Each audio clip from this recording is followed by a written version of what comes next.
Hello and welcome to this NFL draft version of Radio Faces brought to you by HCC TV. I'm ND Kalu of Sports Radio 610, and he is John the General McClain, Hall of Fame sports writer for the Houston Chronicle. You could also catch him on Sports Radio 610, and when you're in front of your computer, don't forget to see his great work at chron.com. Thank you very much, Andy. We got a great draft show. This is the first of 4. Later on will be our original radio face, Barry Warner from Sports Radio 610.com. We also have taken our cameras around the HCC campuses to find out what a lot of students think about the drafts, especially when it comes to the Texans and the Cowboys. Now, as we always do, Andy, let's talk Texans. Do they have any needs? Do they? What type of question is that? When you ask if they have any needs, I have to give you 3 of them.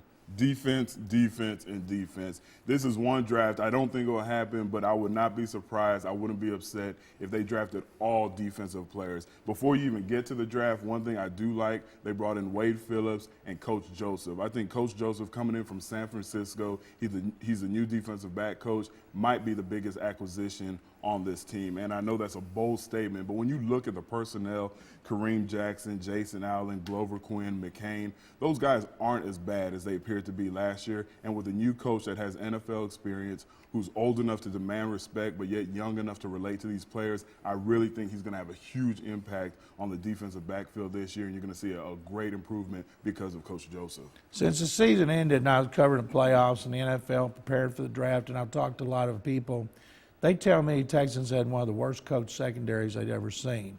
And that's one reason they fired David Gibbs. Frank Bush, the coordinator, had to pay for it with his job as well. Of course, Gary Kubiak's ultimately responsible because he hired Frank Bush.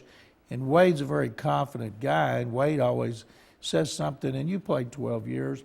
Why do more coaches not say this? Wade says when you're drafting or free agent or whatever, you find what the guy does well, try to maximize it, and what he doesn't do well, you try to minimize it. That sounds so simple, but they said last year the Texans put those DBs in situations that they couldn't handle, which maximized their weaknesses. Why is that such a hard thing? It's not that it's hard. They overthink. And I love what you quoted Wade Phillips is saying. In football, it can get complex when you look at the plays, you look at the playbooks, but it's still catching, tackling, running, and throwing the ball. It's still very simple, and don't overcomplicate it. And just as you said, when you look at a player like Mario Williams, I think his best asset is his pass rushing, is his speed rush. So you put him on the edge and you let him speed rush, and you don't overcomplicate, and that goes for the linebackers and for the DB. So hopefully Wade Phillips will stick to what he told you and keep it simple when it needs to be simple and just maximize everybody's strengths. And when they're in a situation where certain players' strengths don't fit those needs, you take them out and put another person in, and that's what's called a role player and role situation. So I really think the addition of Wade Phillips is going to have a huge impact. The one thing that scares me, and I know we'll get to it later in the show, is the fact that they're changing from a 4-3 to a 3-4 system, and with the supposed lockout, they're not going to have time to gel and really learn an entirely new system. It's hard enough to learn terminology of a new coach within the same system, but when you're talking about changing an entire system, even though it's the hybrid version of the 3-4, it still takes a lot of learning, and it's the one time that I actually agree in OTAs and mini camps where you need those one-on-one sessions with your coach. I know you didn't have this at Rice, but they're going to have to use the KISS method, keep it simple, stupid, when they come out, because that's going to be so important. But who are some of the players? Now, we're going to give our picks at the end of the show about who we think the Texans are going to take. But right now, who are some of the defensive guys that you think are candidates for them to take with 11th pick, assuming they stay there? Well, you always have to go with a pass rusher, and we don't want to get too deep into it just yet. There's some names that we're going to throw out there. Robert Quinn. I'm not set thinking that he's going to be there for sure. You know, a lot of teams not with a brain tumor. You talk about the brain tumor. You know, he had brain surgery. That's when he was in high school. That's very scary to know that he missed an entire season dealing with an agent. So either he may drop past 11, but with his upside, 6'4", 265, 4'6", 40, you know, some GM might just grab him before he gets to number 11. So when you talk position, I think the number one need is a pass rusher when you're moving from a 4-3 to a 3-4. And not only that, not just because of the system change, you have to look at what's going on with the linebackers. This time last year, I thought the linebacker probably was the strongest unit on the team. Now it's the unit with the most question marks. Your fearless leader, D'Amico Ryans, is coming off a horrific injury, so he has something to prove. Connor Barron, the last image I have of him is his bone sticking out of his ankle. So he has something to prove. Then Brian Cushing is going to his third position in 3 years when you think about it. He was playing outside linebacker in the 4-3 when he was drafted. They moved him inside. That didn't work. Now he's going to be inside in a 3-4. So he's learning 3 positions in 3 years. So he has something to prove to see that he can adapt to that new system. So I think the biggest question mark isn't the defensive backs, it's the linebacker position. The guy they really need, Texas A&M. A&M's Von Miller, the outside linebacker, but they're not going to get him because he's going to end up being like the second pick or third pick. But let me ask you this. If Gary Kubiak's job is on the line, we all know that. They're not going to go 6 years without making the playoffs or at least having a winning record. What is too much to offer to trade up with a second pick? Would you give up a 1 this year, a 2 this year, and a 1 next year? I wouldn't give up any picks this year. I believe the NFL draft is a gamble, and you find so much value in the second, third, fourth round. So I would not give up any picks. What I would do to try to move up is give up players. The package that I put together when I was in my office pretending to be Rick Smith, the GM, I put together a package of Steve Slayton, who I think other teams feel is going to be productive still, Amobi Okoye, who for whatever reason Wade Phillips never mentions when he talks about the future, and the number 11 pick. So if you package a deal with Amobi, Steve Slayton, the number 11 pick, I think you can move up in the draft and nab the guy you want. I don't know if that'll get you all the way up to number 2. Well, you tell me a GM dumb enough to make that deal. Here's Steve Slayton, hadn't run in 3 years. Amobi now, some people, including our Barry Warner, call Amobi Okoye a buzz, but to me, a buzz is Vernon Golston from the Jets. Amobi started 4 years. He plays the run well. He's been a bust as a pass rusher, but he's a 4-3 tackle. I think that's why we don't hear more about him. The thing that people are talking about that I'm not so certain is everybody's so worried about DBs. You mentioned that earlier, and we're going to come back from our first break, and we're going to talk about that. And we're also going to take you around the campus because we want to see what you think, too. We'll be right back.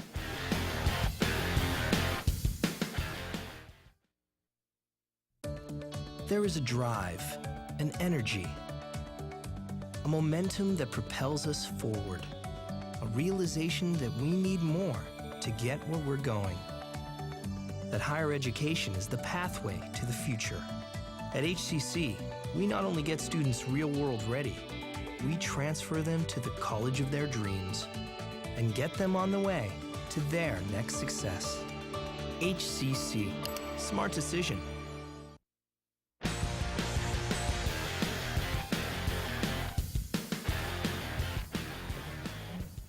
Welcome back to our HCC studios, Main Street campus. He's Indy Kalu, 12-year veteran defensive end. I'm John McClain from the Chronicle and Chron.com, Sports Radio 610. You can hear Indy also on Sports Radio 610. Now, we want to know what the fans think, so we've sent a camera out, and it's going to be curious to see, Indy, if they agree with us. I mentioned defensive backs. They were 32nd in pass coverage. They had the worst pass coverage I've seen in 34 years of covering the NFL. As you mentioned earlier, they got talent. You can't have every player play worse and it be all the player's fault. So you and I don't believe it's all the secondary. I think a lot of it was coaching. Do you agree? No, I agree, and that's why I say Coach Joseph is the biggest acquisition of this offseason. Vance Joseph did a really good job at San Francisco. Now let's head out around campus and see what the fans think. I don't know the exact player's name, but I know they're going to draft at least a cornerback or something, something to better our team. Because I'm with them whether they lose or win, so. Offense. Offense? Yes. Okay. Because they need to win at least a game.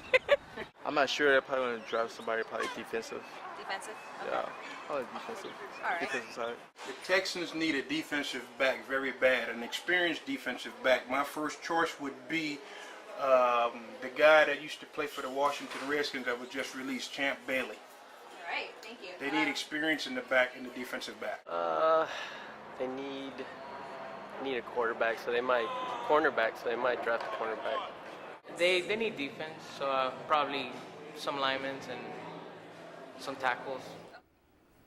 Wow. Interesting takes. I do have to say, though, the one female that they interviewed did not represent for the ladies. How's she going to say they need offense? Sexy. I guess, but the offense is the last thing they need. You're right. And you're right, it is a sexy pick. If Julio Jones is around during that time, I know a lot of people are going to want to see them take him, but you have to go defense, defense, and defense. The only offensive player, there's only two worth the top 10 picks, and that's A.J. Green, receiver for Georgia, who I think is the best prospect in the draft, and then Jones from Alabama, who had the incredible combine, and it turned out he was hurt. He had foot surgery after the combine. He's worked out. He's 100%.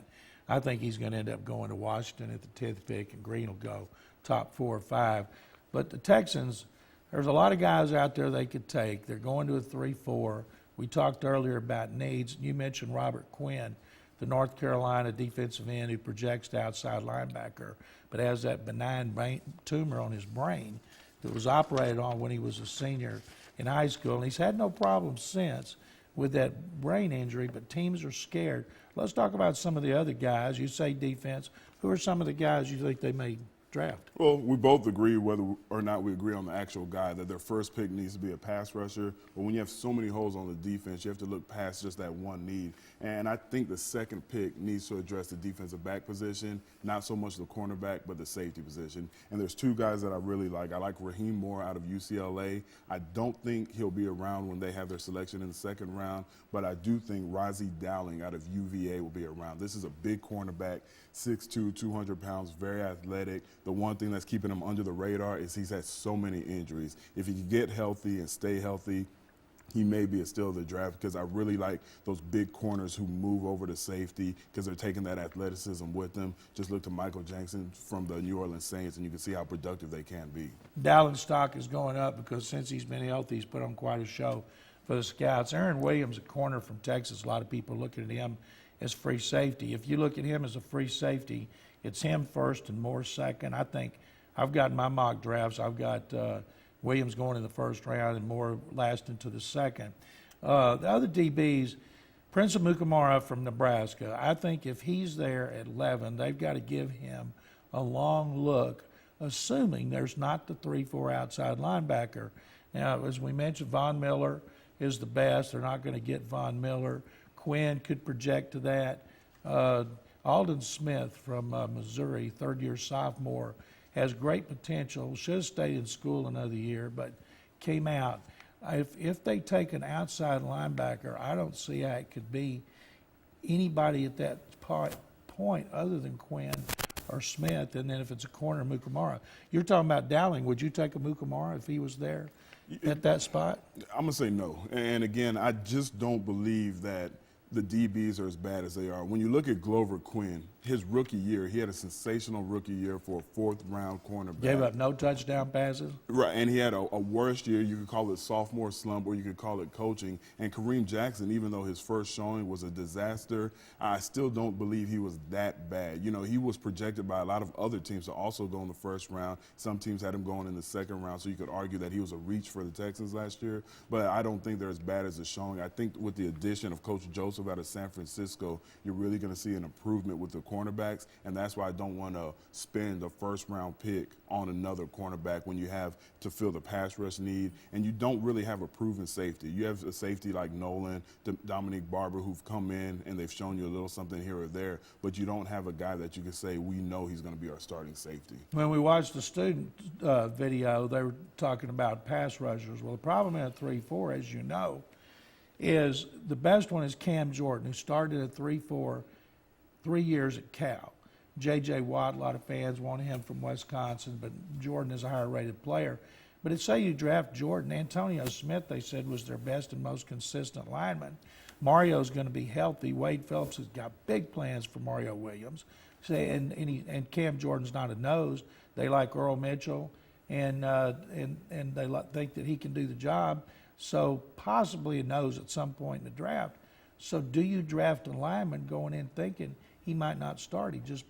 inside pass rusher. The actual 3-down lineman, I feel, is the one need that they do not need to address early in this draft. Just like you said, you have Antonio Smith. He gets a lot of slack because he jumps off sides a lot. He gets a lot of silly penalties, but he is a dog. And when you call somebody a dog on the football field, that is a compliment. It's not when they call us dogs off the field. It's definitely a compliment because of the way he approaches and the way he plays the game. You have Mario Williams. You know what you're getting with him. And Wade Smith has already said how much he likes Earl Mitchell, how much he likes Sean Cody, and Amobi Okoye, as of today, is still in the mix. They do not need a defensive lineman. They don't need to spend a pick on a defensive lineman. Their biggest needs are linebacker and cornerback, and even the inside linebacker. Again, D'Amico Ryans, as much as I think he's the best linebacker in the game, he has to prove that he's healthy. So why not spend that pick on another inside linebacker? They like Cushing at the other spot. They would like an outside guy. But based on who we've talked about so far, the only outside linebacker who might be available right there would be Aldon Smith. And when we come back, we're going to let everybody know at the end of the show who we think they're going to take. But there's a lot of possibilities, and that would make this draft so good. Now, we're going to go to another break right here at our Main Street studios at 8 Houston Community College. Stay tuned. He's Andy Kalu, and I'm John McClain.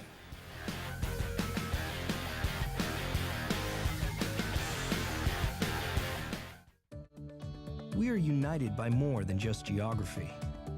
We are a community within a community, essential to the common good.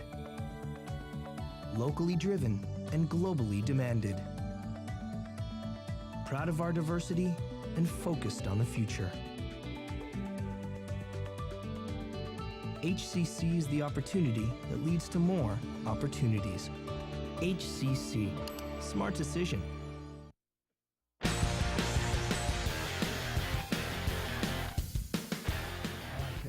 Okay, welcome back to Radio Faces. He's Andy Kalu from Sports Radio 610, 12-year NFL veteran. I'm John McClain from the Chronicle. Now, earlier you saw what the fans thought, and I tell you what, Andy, a lot of those fans sound like they're looking for our jobs. So we got to be on our toes for this one, because now we're going to talk about the stinking Cowboys. We have to talk about the Cowboys because they're like crime, roaches, and humidity in Houston and traffic.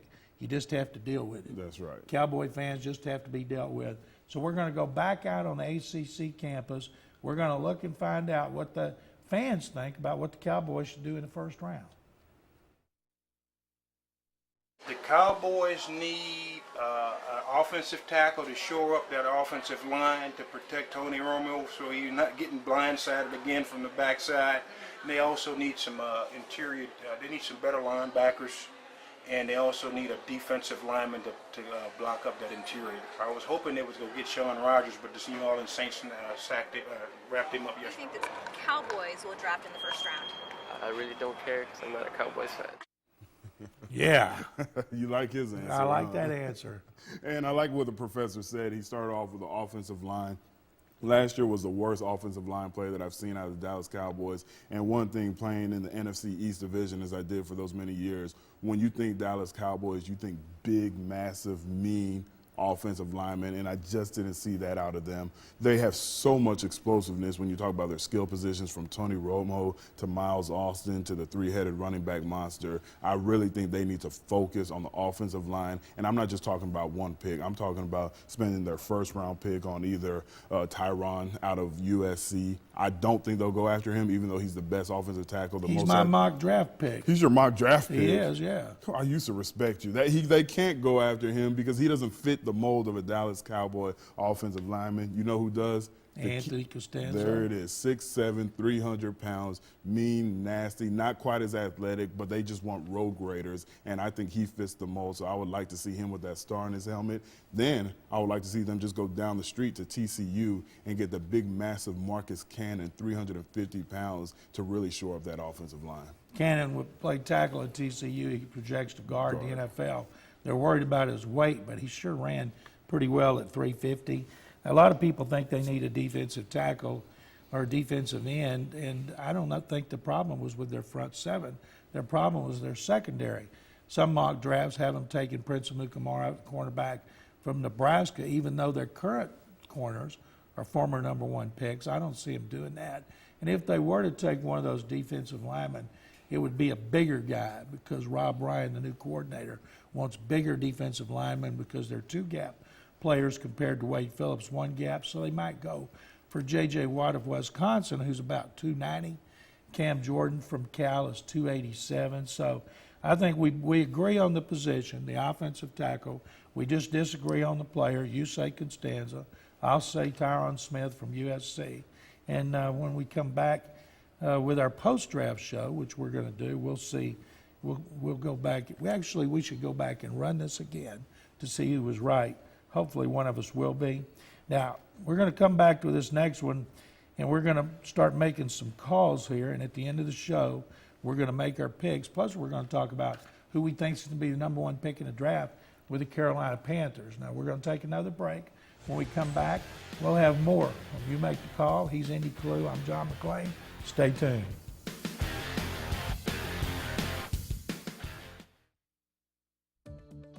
We are united by more than just geography. We are a community within a community, essential to the common good. Locally driven and globally demanded. Proud of our diversity and focused on the future. HCC is the opportunity that leads to more opportunities. HCC. Smart decision.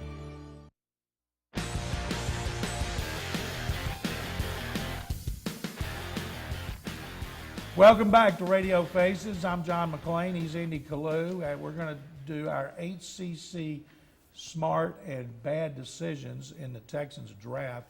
We're going to do it just since Gary Kubiak has been the head coach. And after that, we're going to bring in Barry Warner for his draft rant. Andy, let's start with the good things. What do you think is the best thing that's happened to this team in the draft since Kubiak took over in 06? Well, first of all, bringing in Barry Warner is HCC TV's bad decision. And let's go to the good decision. The good decision is the 2006 draft. I thought I was being original by saying this, but during the break, you told me somebody's already pegged the 2006 draft of the Houston Texans the best draft of that year, and I definitely have to agree. When you look at Mario Williams, when there was so much pressure to take Reggie Bush, Vince Young, they went outside of the box and brought in Mario Williams, and I think he has played his position better than the other two guys have played their position. You could argue that point, but I'm going to go with Mario Williams there. Number 2, second-round pick was your NFL Rookie of the Year, one of the top 5 middle linebackers in the entire NFL, and DeMeco Ryans. Then you go to Charles Spencer. This is a bad luck situation, but it was still a very good pick. They took Charles Spencer, then right after that, they took Eric Winston in the 3rd round. If Charles Spencer did not have that career-ending injury, I think they would have their bookends on the offensive side for years to come. Instead, they have Eric Winston, who's still starting there, and they feel the need later down the road with Dwayne Brown. But I really, really am impressed with what they did in 2006, and I can't forget about one of the top tight ends in the NFL, Owen Daniels, being taken with the number 5 pick for their draft selection. I really think that they were dead on in the 2006 draft. Don't forget the last pick of that draft was David Anderson. David's helped him a lot. Okay, give me a worst one. The worst is, this is not a shot at the player, but I didn't understand why they would take Garrett Graham when you had so many productive tight ends on your roster. They went ahead and re-signed Owen Daniels, so there's going to be a tight end that's going to be a productive guy in the NFL for years to come who's not going to make this roster. And there was still Geno Atkins, who's very, very productive for Cincinnati Bengals. A defensive tackle was still on the board when they decided to take Garrett Graham. So that's the one position that I was scratching my head when they drafted him. No, we know they're not going to draft a tight end, but if they don't re-sign Vontae Leach, I'll bet you your old Rice guy, James Casey's the fullback. My best pick during all that time, you mentioned Dwayne Brown. Dwayne solidified left tackle. He was a very good pick. Dwayne's done a good job protecting the blind side. He's good as a run blocker as well. I like Dwayne a lot. Worst one, Antoine Molden, cornerback. He was a 3rd-round pick. And I know he's from a small college, Eastern Kentucky. He's got size. He's got speed. He's great personality. He's got brains. He's just always injured. You know, he's not going to make the club in the tub, and he hadn't figured that out. And I think if he doesn't do anything in training camp, if there's a training camp, I think Wade Phillips will get Rick Smith and Gary Kubiak to finally cut him. But I just think that was not a good pick at all. And they've had to draft so many DBs since they drafted Antoine Molden. I just think that was a horrible pick. And as we mentioned earlier, Barry Warner, when he comes out for his rant, he may say Moby Okoye was a bust. We don't agree. Vernon Golston was a bust. Now, when we come back, we're going to bring Barry Warner out from Sports Radio 610, and he's going to bang on his table because he's always got a rant. Stay tuned.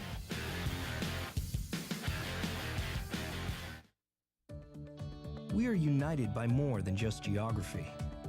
We are a community within a community, essential to the common good. Locally driven and globally demanded. Proud of our diversity and focused on the future. HCC is the opportunity that leads to more opportunities. HCC. Smart decision. Welcome back to our HCC studios. We're Radio Faces. It's Andy Kalu. I'm John McClain. Now we go to Sports Radio 610 sports talk show host, the original Radio Face, Barry Warner. Barry, what do you got to rant about the draft? Well, I am just so amazed still after all of these years, how many dumbcuffs, how many guys put so much faith into the combine and the 40-yard dash that are pro football coaches, general managers, and scouts. I want to know one thing. How many times after the combine is a National Football League player timed for the 40? And is he timed in shorts?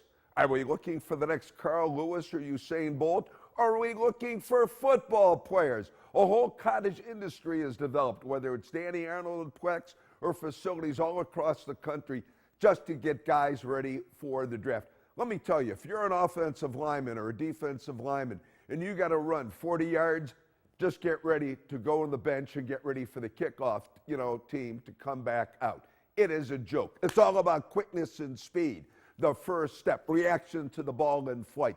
But we have grown so accustomed to this over-analysis of the stopwatch. And there is so much over-scouting that I guarantee you NFL coaches, scouts, and general managers, if they had to have a Saturday night date between Julia Roberts, Beyonce, or any one of the top fashion models in the world, by the time they get done overanalyzing, let's see, she's got a mold here, there's something wrong with her left eyebrow, the poor girl would be lucky to get a date on Saturday night.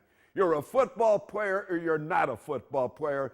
Don't give me any of this track star crap. You can take the stopwatch and throw it right into the Holmes Road I got garbage to stop you dump. right there, Barry. You know why? Because Why? I never thought I'd actually agree with you. Unfortunately, the only thing I do disagree is that red turtleneck that you're wearing when it's close to summer here in Houston, Texas. You're jealous because you're a guy who went to a wedding at the Zaza the other day wearing a $1,000 custom-made suit and a golf shirt from the tournament. You've got a lot of room to talk about style. Okay, that's enough for the fashion part of our show. Thank you, Barry. When we come back, we're going to make the call on who we think the Texans are going to pick, and we're going to talk about the Carolina Panthers, who have the top pick. Stay tuned. We don't just keep Houston relevant, we keep it thriving, turning homegrown talent into a hometown workforce. We are the opportunity that leads to more opportunities. HCC. Smart decision. Welcome back to our HCC studios at Radio Faces. He's Andy Kalu. I'm John McClain. That was Barry Warner. Thank you, Barry, for your rant. Now, we're going to make the call on who we think the Texans and the Carolina Panthers are going to draft. You go first. Who the Texans taking? I have to go with a consensus and say Robert Quinn. Despite the issues with his brain, he's just too much of a freak to pass up. And when I say his brain, I'm not being derogatory. I'm talking about the brain surgery that he had in high school. I still think at 6'4", 265, how productive he was the season before he was suspended, it'll be too hard to pass up on him. He's a highly rated pick. If they got him 11, that would be great. But there's a lot of teams worried about that benign tumor on his brain. I'm going to say they're going with Aldon Smith, the outside linebacker, defensive end who can play in a 3-4 from Missouri. He's raw. He's his third-year sophomore, but Warren Sapp worked with him for a day. And Sapp said to me after spending a day with him and watching all the tape and everything, he said he's DeMarcus Ware type in 2 years. And that's what Sapp said. That's good enough for me if Sapp thinks it after spending that time with Aldon Smith. Carolina's got the top pick. They've been very quiet about what they're doing. There's a lot of speculation about what they're doing, but who do you think the Panthers are going to take? Real quick, when you have the #1 overall pick and your quarterback the previous year had the lowest rated rating in the entire NFL, you have to go with a quarterback. I think Blaine Gabbert is the safest choice, and that's who they should go for. I think you might be right. I'm going with Cam Newton from Auburn. Thank you for watching the first of our 4 draft shows. Stay tuned next week. Andy Kalu will be back, and we'll have Barry Warner with his rant. I'm John McClain. Thank you for watching.